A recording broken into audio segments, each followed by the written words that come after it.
সন্দেশখালী নিয়ে সরগরম রাজ্য রাজনীতি। গোটা এলাকায় 144 ধারা জারি করে পরিস্থিতি নিয়ন্ত্রণ আনার চেষ্টা করছে রাজ্য প্রশাসন। সন্দেশখালী কাণ্ডের প্রতিবাদ জানিয়ে ভাটপাড়া মোড়ে পথ অবরোধ করে বিক্ষোভ দেখালো ভাটপাড়া মণ্ডল এক বিজেপি নেতৃত্ব। দীর্ঘ প্রায় 20 মিনিট ধরে রাস্তায় বসে বিক্ষোভ দেখানো হয়। বিক্ষোভ কর্মসূচিতে ছিলেন ব্যারাকপুর সাংগঠনিক জেলার বিজেপির যুব মোর্চার সভাপতি বিমলেশ তিওয়ারি, সহসভানেত্রী জিনিয়া চক্রবর্তী ও অন্যান্য বিজেপি নেতাকর্মীরা। সাংগঠনিক জেলার যুব সভাপতি বলেন, সন্দেশখালীতে পুলিশের ন্যাক্কারজনক ভূমিকা নিয়ে আজ এই বিক্ষোভ কর্মসূচি করা হলো। আগামী দিনে বৃহত্তর আন্দোলনের পথেই হাঁটবেন তারা। ভাটপাড়া থানার আধিকারিকের সাথে কথা বলে তারা রাস্তার অবরোধ তুলেও নেন। সন্দেশখালীতে আমরা দেখছি কিভাবে মহিলাদের ওপরে অত্যাচার করেছে তৃণমূল কংগ্রেসের নেতৃত্বরা।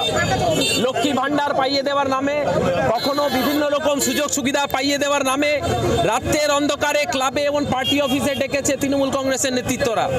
আমাদের মাননীয় রাজ্য সভাপতি যখন প্রতিবাদ করতে গেলেন, সেই রাজ্য সভাপতির ওপরে বেআইনিভাবে আক্রমণ, 144 ধারা মহামান্য আদালত বাতিল করার পরেও রাজ্য সভাপতিকে সেখানে ঢুকতে দেওয়া হয়নি।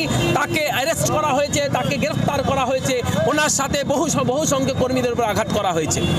আমরা দেখলাম গতকাল fourth pillar of democracy in প্রেসের ওপরেও আঘাত করতে ছাড়ছে না তৃণমূল কংগ্রেস। গতকাল রিপাবলিক বাংলার এক জার্নালিস্টকে, সন্তু পানকে, তাকে অ্যারেস্ট করেছে।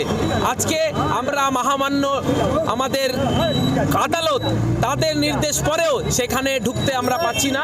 আজকে আমরা ব্ল্যাক ডে হিসাবে এটা পালন করেছি। ভাটপাড়া থানায় কি জানিয়েছেন?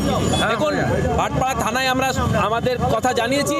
আমরা বিক্ষোভের মাধ্যমে, প্রতিবাদের মাধ্যমে আমরা প্রশাসনকে জানাতে চেয়েছি যে এইভাবে যদি চলতে থাকে আমাদের লড়াই।